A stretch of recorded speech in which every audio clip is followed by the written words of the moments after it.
제 4장.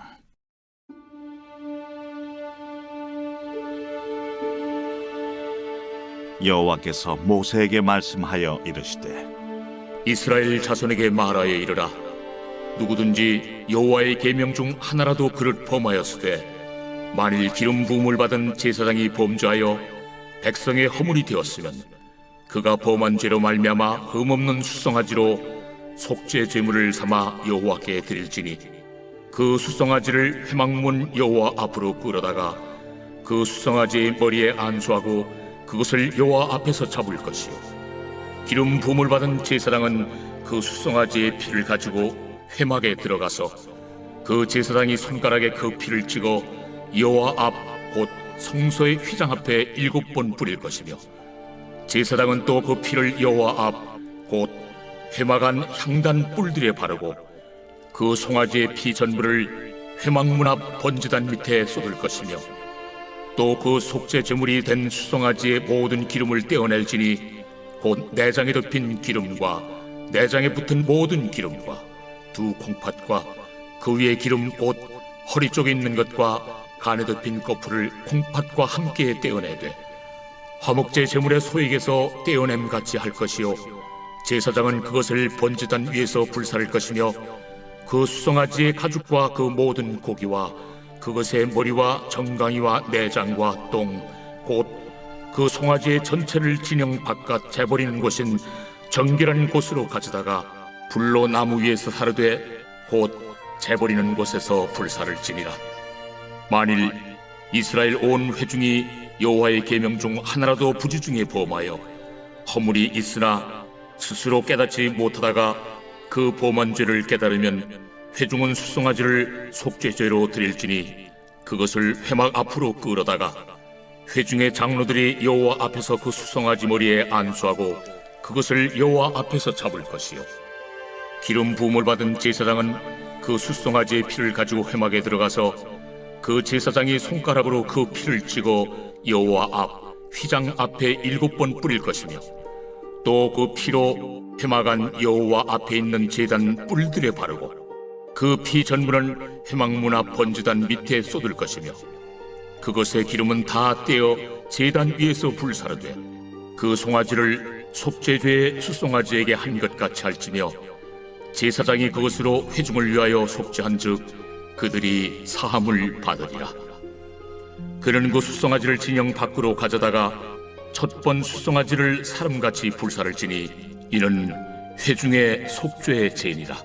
만일 족장이 그의 하나님 여호와의 계명 중 하나라도 부지 중에 범하여 허물이 있었는데 그가 범한 죄를 누가 그에게 깨우쳐주면 그는 흠없는 순념소를 예물로 가져다가 그 순념소의 머리에 안수하고 여호와 앞 번제물을 잡는 곳에서 잡을지니 이는 속죄죄라.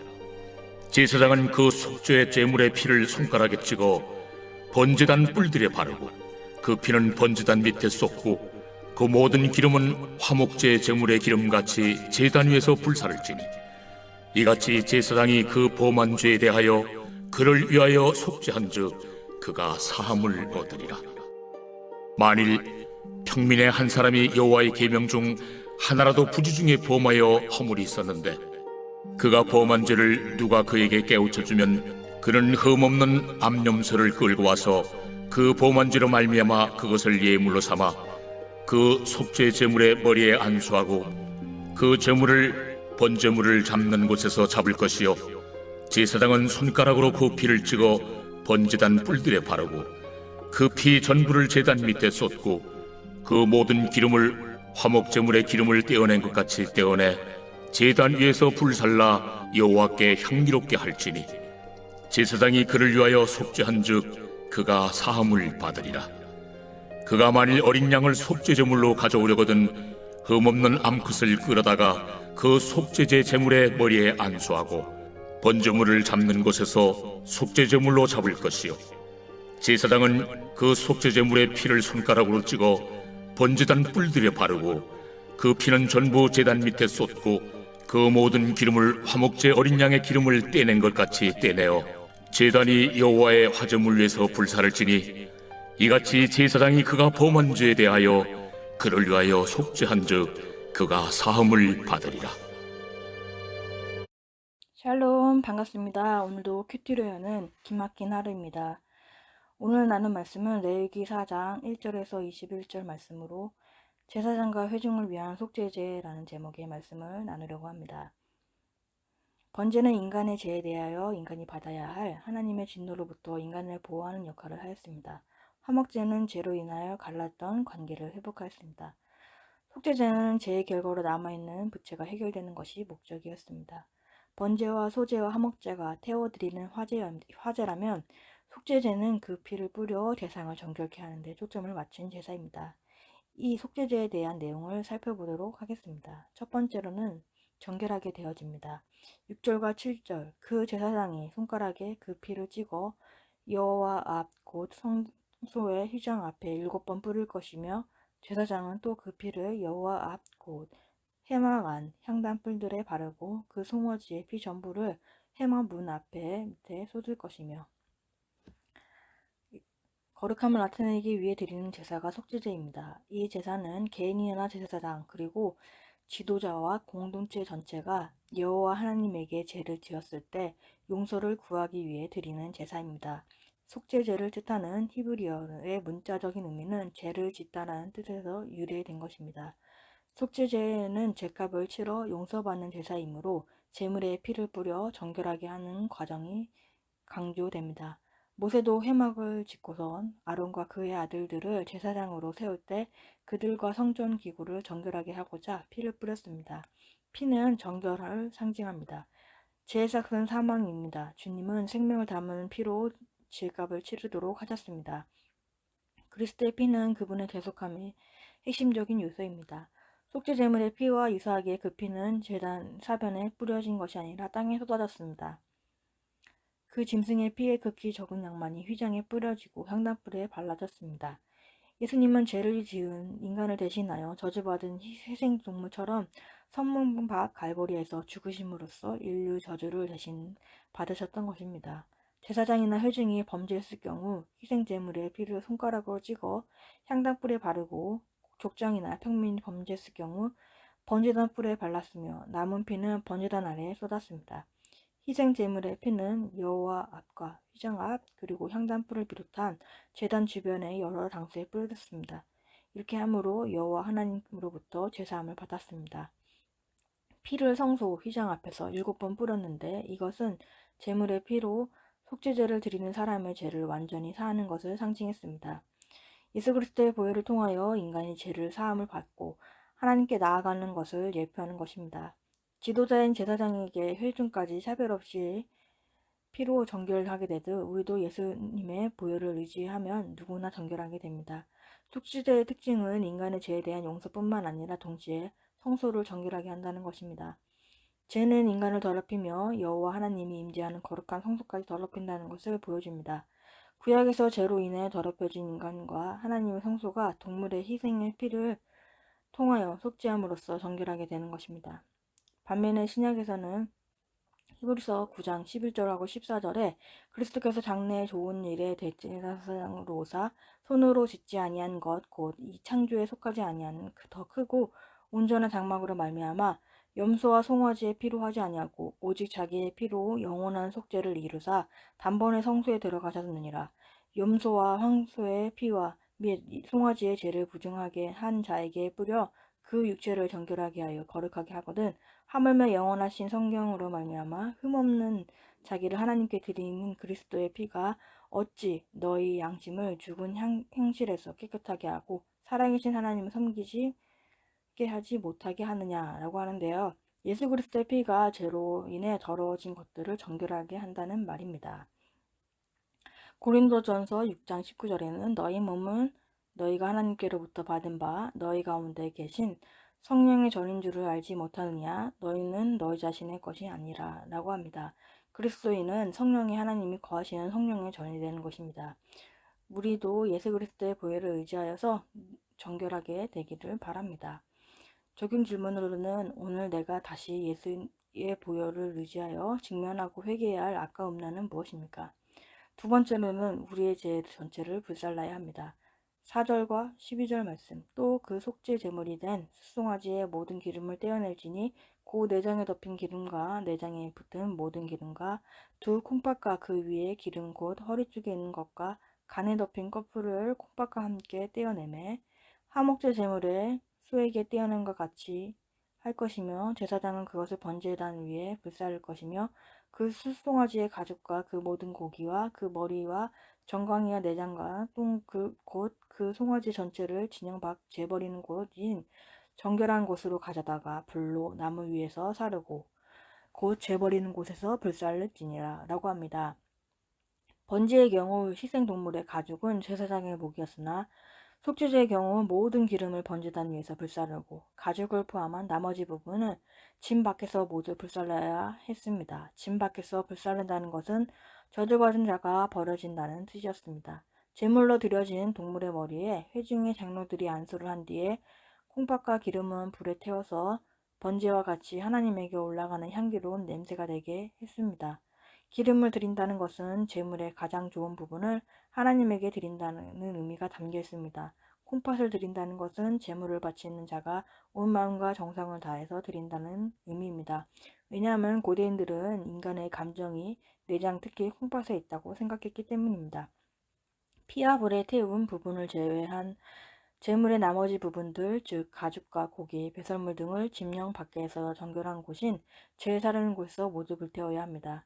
여기서 사용된 불태운다라는 단어는 번제단에서 제물이 타서 향기로운 냄새로 여호와 하나님에게 올라갈 때 쓰인 용어라는 전혀 다른 소각하다, 태워 없애다 라는 뜻입니다.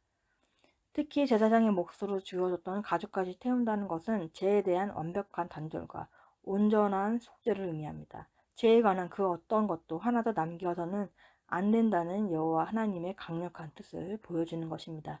11절과 12절에 히브리서 13장 11절과 12절의 말씀에는 이는 죄를 위하여 짐승의 피는 제사장이 가지고 성소에 들어가고 그 육체는 영문 밖에 불사름이라 그러므로 예수도 자기의 피로써 백성을 거룩하게 하려고 성문 밖에서 고난을 받으셨느니라.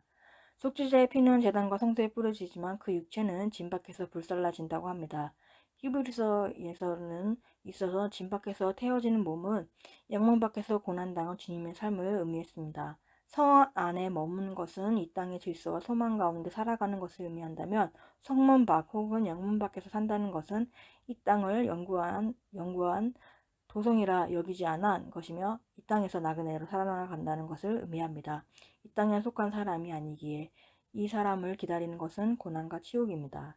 히브리서에서는 예수님께서 계신 곳은 성내가 아니라 성 밖이라고 했습니다. 성 밖의 장소에 부정하고 부주결한 것을 버린 그곳은 부정한 곳이지만 그곳에서 속죄 제물을 태운다면 그곳은 정결한 곳입니다. 남은 부분을 성문 밖에서 불태우라고 하신 것은 교회 밖에서도 정결하게 살아가라는 하나님의 명령인 것입니다. 속죄 제물을 제값을 드려지기에 하나도 남김없이 불살라 없애야 됩니다. 그런데 그 죄를 버리는 곳은 더러운 곳이 아니라 정결한 곳입니다. 속죄의 결과가 정결이기 때문입니다. 거룩하신 하나님 앞에서는 죄 많고 적음이나 크고 작음이 없습니다. 성령의 불과 베푸신 주님의 세례로 우리의 죄 전체를 불살라야 합니다. 남김없이 불살라야 합니다. 아직도 우리 안에 남아있는 육신과 정력을 불태우고 주님의 은혜로 정결하게 되어져야 합니다. 적용 질문은 이것쯤은 괜찮아 라고 사소하게 여기며 완전히 불사르지 못하는 나쁜 습관이나 욕심과 정욕이 있습니까? 세 번째로는 회개하면은 나뿐 아니라 공동체를 살리게 됩니다. 13절과 20절에 만일 이스라엘 온 회중이 여호와의 계명 중 하나라도 부지 중에 범하여 허물이 있으나 스스로 깨닫지 못하다가 그 범한 죄를 깨달으면 회중은 숫송아지를 속죄제로 들을지니 그것을 회막 앞으로 끌어다가 그 송아지를 속죄제의 수송아지에게 한 것 같이 할지며 제사장이 그것으로 회중을 위하여 속죄한즉 그들이 사함을 받으니라. 번제와 소제, 화목제가 제물의 종류에 따라 제사 방법이 나열되었지만 속죄제는 제사 드린 사람의 신분의 영향력에 따라서 나열되었습니다. 속죄제의 방법은 기름 부음 받은 제사장, 온 회중, 족장, 평민 순서로 기록이 됩니다. 제 영향력이 그 사람의 지위에 따라 다르다는 것을 의미합니다. 반대로 말하면 가정이나 교회에서 영향력 있는 한 사람이 회개를 하면은 그 감동이 더하다는 것입니다.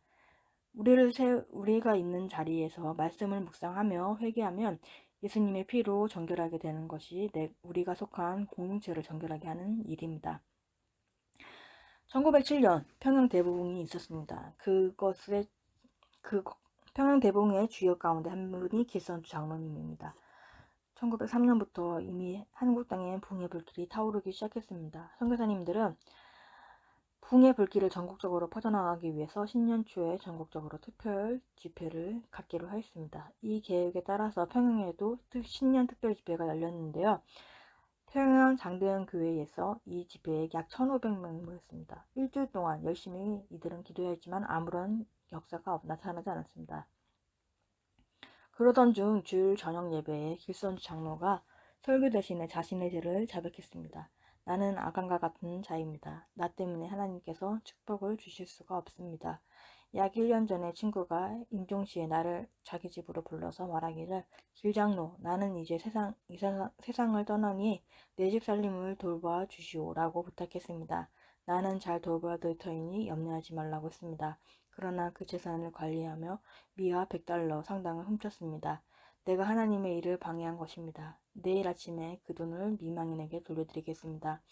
이 기순 장로님의 고백이 터지자 교회당을 억눌렀던 이상한 힘이 사라졌고 그날 밤 예배는 7시에 시작되어서 새벽 2시가 되도록 사람들은 죄를 고백하기 시작하였다고 합니다. 오순절 성령 강림 후에 세계의 역사와 부흥의 역사가 일어난 것처럼 1907년 장대현 교회에 기순 장로님의 회개로 시작하여서 평양 대부흥이 일어나게 된 것입니다. 한 사람의 회개로부터 평양 대부흥이 일어나게 되었습니다. 제 이야기를 나눠주면은 저에게는 이제 고난이 있지만은 다른 사람이 보면 이게 무슨 고난일까라고 생각하여서 나누지 못하는 저의 교만함이 있었습니다. 그래서 저의 고난을 나누겠습니다. 제가 이전에 이제 혹 제거 수술을 해서 또 재발이 됐다는 얘기를 나눴습니다. 그래서 이제 그로 인해서 제가 이제 생리통이 이제 심합니다. 그런데 매달 이게 생리통이 심해서 이제 지금은 이제 일도 할 수 없는 상황인데 매달 이게 생리통이 오면서 이 고통이 찾아오면서 아플 때에 왜 아픈가를 묵상하면 연민과 피해의식에 빠지며 감정에 휘둘리면서 무너지는 그런 삶을 살았습니다. 그래서 이 생리통이 올 때마다 이 감정도 같이 이제 동반돼서 이제 무너지는 그런 시간을 살았는데요. 근데 요즘에 1시간 기도 운동을 하지 않습니까? 기도를 하면서 영이 살면은 육은 아무 문제가 되지 않는다는 말씀에 따라서 상황이 변한 것도 아니고 또 지난달보다 뭐 나아진 것도 없고 똑같은 고난이 찾아오지만은 그 고난을 대하는 마음가짐이 달라지고 마음에 힘이 생기니까 연민과 피해의식으로 빠지면서 내가 아픔에 대한 묵상을 하거나 무너지지는 않고 버티는 힘이 생기면서 흔들리지 않게 되고 원망과 불평을 하지 않고 이번에는 지나가게 되었습니다. 저는 이제 매번 아플 때마다 원망과 불평을 하면서 또한 이 제 한계를 느끼면서 죽고 싶다는 생각을 했던 것들을 회개하게 됐습니다. 그러면서 건강의 문제에서 휘둘렸던 저의 악과제를 보게 되었습니다. 예수님은 정말 그보다 더한 십자가의 길을 가셨는데 저의 절대치 고난이라서 제 고통과 제 아픔만을 보게 되었습니다. 그런데 이제 주님은 이런 저가 이제 악과 죄를 회개할 때 예수님의 피로써 정결하게 되어진다고 합니다. 날마다 말씀으로 저 자신을 돌아보면서 정결한 그리스도인으로 세워지기를 바랍니다. 그래서 정말 기도의 힘으로써 똑같은 고난을 이겨나갈 수 있는 힘을 허락해 주심에 되게 감사하다고 생각합니다. 우리에게도 맡겨주신 자리에 말씀을 묵상하며 회개하며 예수님의 피로 정결하게 되는 것이 우리가 속한 공동체를 정결하게 하는 것입니다. 의도치 않게 저지른 죄라도 말씀으로 깨달아 우리뿐만 아니라 공동체를 살리게 되는 것입니다. 한 사람의 회개로 가정이 살고 직장이 살고 교회가 살게 됩니다. 우리의 회개로 공동체를 살리는 생명 살리는 살망을 우리 모두가 감당하기를 바랍니다. 적은 질문으로는 의도치 않게 저지른 죄를 말씀으로 깨달아 회개하는 일이 있습니까? 5월 4일 보석상자입니다. 혼자서 잘 살 수 있는 능력을 가진 사람이어야 참 결혼을 할 수 있습니다. 혼자 자기 시간을 잘 보내는 사람이 상대방을 피곤하지 않게 하고 가장 편안하게 해줍니다.